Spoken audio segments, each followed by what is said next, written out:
Hi friends, in our time together today, I want to review the standard practice of learning to play the second octave, but I have a number of recommendations that are going to be really good for intermediate players as well, to work on tone quality, and I want to talk about doing this with every one of your whistles. I'll tell you why. And I've got a great exercise because you're going to experience this in the tunes we play. So when you first get your whistle, I'm holding my Howard Low D. I've got the balanced head on. Close by, I've got my Wild Irish High D, and I've got my MK Pro Low D. And each of these are going to come into the examples. But when you're a beginner player, and I've recommended this in different videos, you're going to be told, and I still say this, learn to play the lower octave first.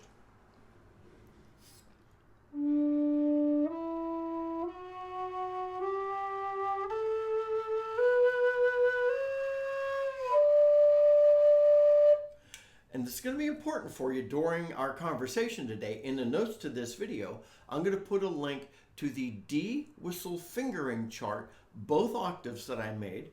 And the reason I'm doing that is because there are some varieties for fingering, and because there are a few gotcha notes that you're going to want to figure out. But anyway, again, this is important not just for beginners, because it's important for tone quality, and I recommend you do this with every one of your whistles because every whistle's different.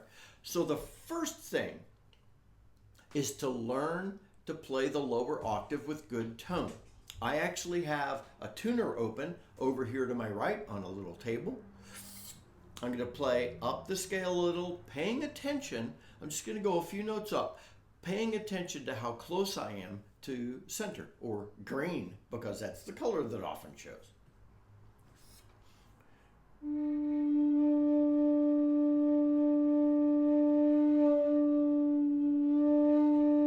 I'm increasing and decreasing my breath pressure to see what volume range I can play in on this whistle and play it in tune or within tune. Tune is not just spot on. There's a little range that's acceptable.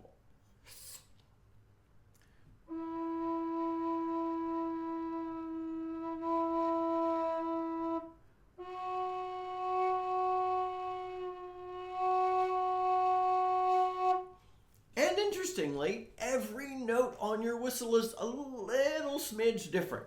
So that's quite fascinating. So work on learning the volume with which you can play each note on your whistle on the lower octave, and then listen to your tone. How's my tone quality?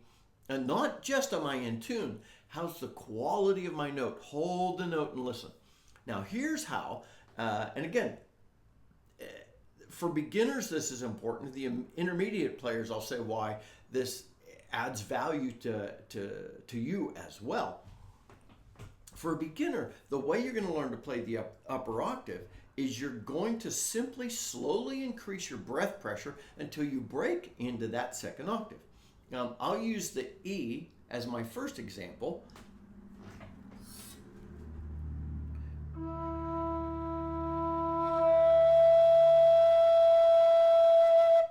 F sharp.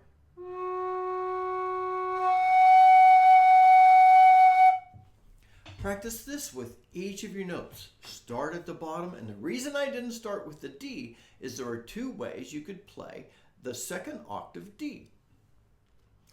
You can play all 6 holes covered and increase the breath pressure until you break into the second octave.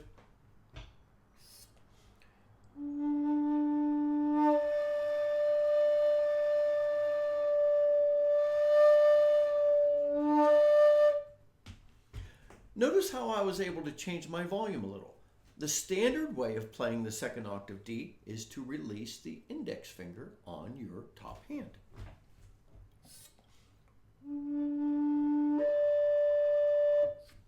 Now, if you're really brave, don't worry about this right yet. You can do the same thing playing the third octave D.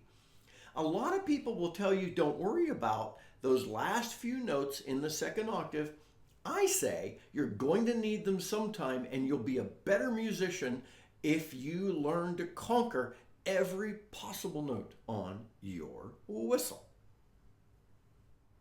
So playing the second octave is a matter simple of changing air pressure.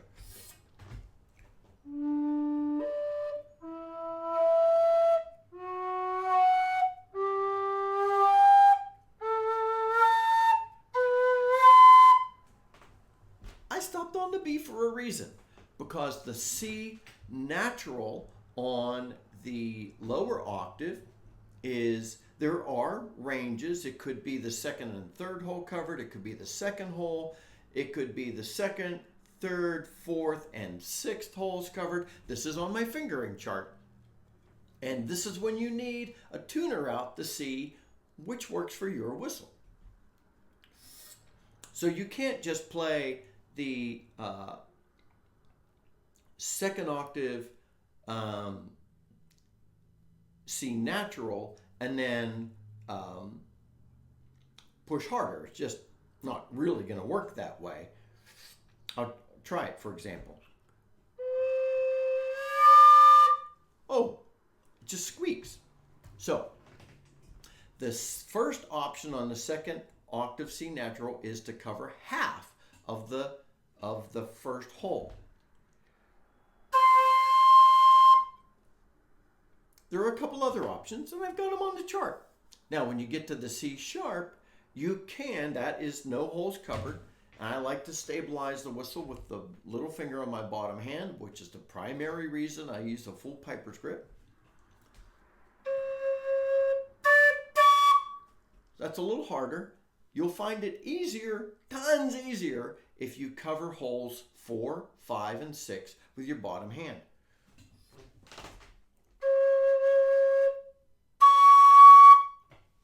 See, tons easier. That first way, you're just pushing the breath requirement stuff.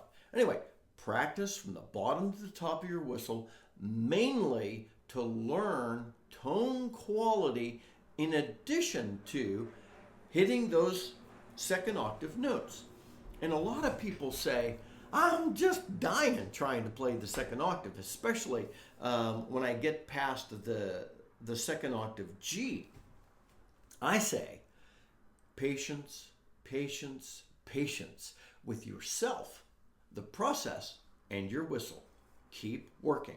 It took me more than a month to figure that out. And it took me more than a couple of months to actually get comfortable where I thought I could play those upper second octave notes on demand. So, patience, patience, work, practice, practice, practice. You wonder sometimes why I do scale exercises and recommend practices like this is because practice is what enables you to play well. You can't just sit down and start playing if you've not learned to play. So anyway, So first, good tone quality on the lower octave notes. Then, remember, changed breath pressure to learn to play the second octave.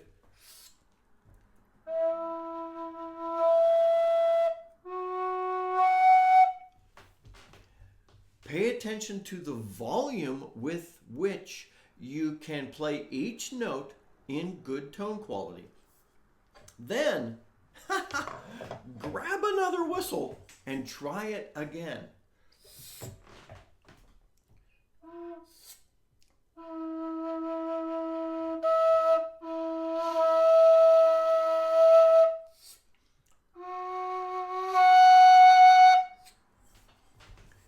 Interestingly, my MK Pro requires different breath pressure to play the lower octave well and different breath pressure to jump to the second octave and play the second octave well. And I get a slightly wider range of volume control, but again, like I've always said, I'm primarily after and recommending tone quality. The same thing becomes true on a high D whistle.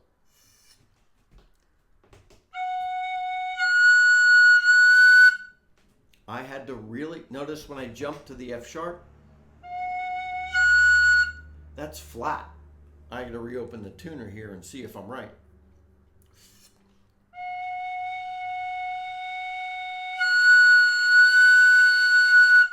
I really have to blow harder. So if you simply learn to jump the octave, you might be teaching yourself to play flat. Pay attention to every note you're playing as you're learning, and do it with every whistle you have, because that's how you're going to learn to play every whistle well. When I get a brand new whistle, guess what I do? I start with a lower octave. Good tone quality, good breath pressure. I move to the second octave. Good tone quality, good breath pressure. Where is that volume range where I can play this in tune? How is my tone quality? So important. And remember those gotcha notes, like the second octave C natural and the second octave C sharp and the second octave D, which also will apply to the third octave D. But I have another recommendation for using this in practice. And again, each whistle's different. If I had my Shush Pro, it would have a huge difference in requirements of breath pressure.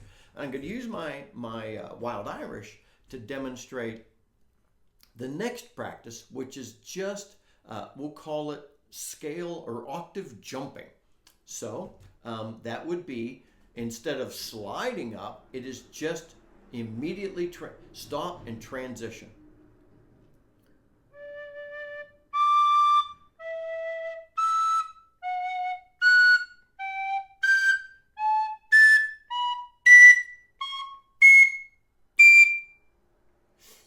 So try that out, and remember, try and work on your tuning, and sometimes it's actually easier to punch that. Notice I had a very light tonguing and at least a slightly harder initial breath pressure to hit that tone and hit it well. Now, some of you may find that you're having trouble, like on that B, C natural and C sharp. So if that's tough for you on your low or your high D whistle, keep working on it. Some people find it's easier to really punch it, or you can slide to it. Start from a note you can play. And try that out. Anyway, I know some people say, don't worry about those extra high notes. Remember, I say do worry about them, because you will be a better player if you could play your whistle bottom to top. And I've got another video coming soon where I'm actually going to talk about using this skill in a tune, because you're going to see octave jumping in a tune. And there's another way to practice it that I'm holding for them, because I've taken long enough on this video. So, good tone quality first, lower octave. Good tone quality and tune. Then, learn to play the second octave with good tone quality and good tune by increasing breath pressure. In doing that, though, pay attention as you're increasing breath pressure. What volume range can I play each of these notes? Do this with every whistle you have, and you will be a better player with every one of these whistles. I can't play my Howard the same way I play my MK Pro. If I did, one of them would sound bad. So I have to learn the characteristics of my Howard, each mouthpiece of my Howard, and the characteristics of my MK Pro, and the characteristics of my high D whistles. So work on this after you've done good tone quality. Learn to play this into the second octave by increased breath pressure, good tone quality, good tune. Then try that just hard jump, that octave jump from the lower octave to the upper octave. I hope this is helpful for you, my friends. Actually, I know it is helpful for you, my friends. Keep practicing, keep working on your playing, and now use this skill to fine-tune and refine your ability to play every single whistle you own. Until next time, this is Scott Shade. Happy whistling, friends.